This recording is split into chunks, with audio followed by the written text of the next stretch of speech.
This video will explain the first 3 questions on the take-home exam. Now, in this question on the screen, you're asked to discuss the question of who gets to make decisions in a democracy and what the pros and cons are to having larger numbers of citizens take an active part in the democratic process.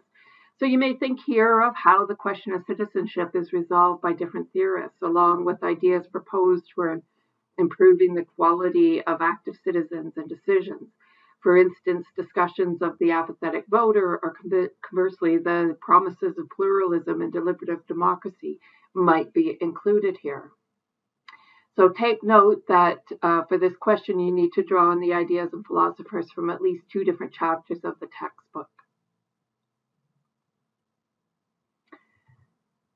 Question 2 is also about integrating knowledge. And it's asking you to consider what the role of democracy is and has been in Western societies. Now, the different models approach democracy differently depending on what perspective is taken on this question.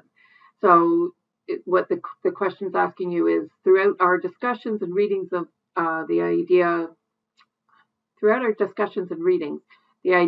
of whether democracy is a means or an end in itself, it has been an underlying debate.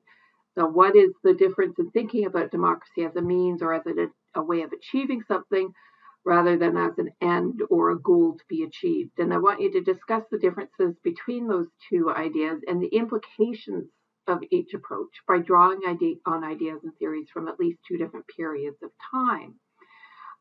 So if you take the position that democracy is a means to an end or a way to achieve some end goal, you can ask, what is it? What is that end goal? Is it social justice or is it survival of the fittest? How you answer that question will determine which democratic model seems most viable. For instance, if you think social justice and equity should be the end goal of democratic processes, you might lean towards the deliberative democracy or democratic autonomy or a Marxist model. If you believe that democracy is intended to protect the rights of those who are best fit to lead, then you might lean towards competitive elitism, for example. The third question that is about integrating knowledge is about the idea of democracy being an ongoing experiment that continues to have an active history. So here you can draw on the idea that some of the theories come out of different historical moments. Now, this question gives you an opportunity to integrate information from different eras. So how did democratic theories in the Renaissance differ from those during or after the Industrial Revolution or compared to the post-World War II era? Then think about how these ideas fit or don't fit in the last 5 to 10 years. How will more recent events affect the evolution of democratic thinking? So this is the question. What the question says is how it raises the idea that the history of democracy is still a very active history.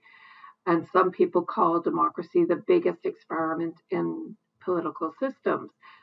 Do you agree with the idea that democracy is an experiment? Why or why not? And again, you need to use examples from throughout the textbook as well as current events. I'll pause here and then I'll make a separate video on question number 4.